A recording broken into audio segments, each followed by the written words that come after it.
பெண்ணே வென்றிடு. இது என்ன ஒரு மோட்டிவேஷனல் ப்ரோக்ராமா இல்லை என்டர்டெயின்மெண்ட் ஷோவா என்னன்னே புரியலையா? நான் சொல்கிறேன் உங்களுக்கு. என்னோடய நேம் பென்கர் தினேஷ். நான் ஒரு 20 இயர்ஸாக பிஸ்னஸ் பண்ணிகிட்ருக்கேன்.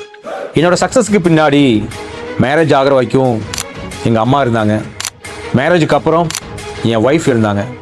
ஆனால் எனக்குன்னு ஒரு மகள் பிறந்து அவளை கையில் ஏந்தும் பொழுது தான் எனக்கு புரிஞ்சுது பெண் என்பவள் வரம் என்று. அப்போ தான் எனக்கு மனசுக்குள்ள ஒரு கில்ட் ஃபீலிங் வந்துச்சு.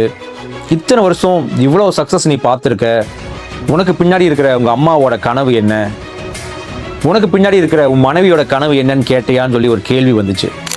உடஞ்சி போய் நின்னேன். இத்தனை நாளாக நான் சாதிக்கலை, 2 பெண்களோட கனவை சதைச்சிருக்கேன்னு உடஞ்சி போய் நின்னேன். அதுக்குண்டான விடை தான் பெண்ணே வென்றிடு.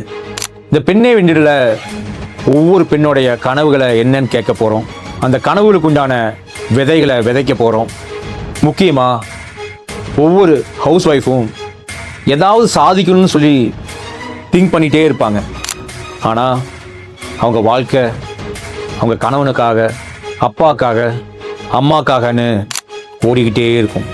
அந்த மாதிரி தனக்காக வாழாமல் குடும்பத்துக்காக வாழ்கிற ஒவ்வொரு பெண்ணையும் இந்த பெண்ணை வென்றிடு மூலிமா ஒரு சின்ன சாதனையாவது பண்ண வைக்கணும், அவங்க கனவை நோக்கி ஒரு படியாவது எடுத்து வைக்கணும் அப்படிங்கிறது தான் இந்த பெண்ணை வென்றிடு. இந்த பெண்ணை வென்றிடு மூலிமா ஒவ்வொரு பெண்ணின் வலியையும் வலிமையாக்க போகிறோம். இந்த பெண்ணை வென்றிடு ப்ரோக்ராமை மிஸ் பண்ணிடாதீங்க. இது உங்கள் வாழ்வின் மாற்றத்துக்கான தொடக்கம். வாங்க பார்த்துக்கலாம்.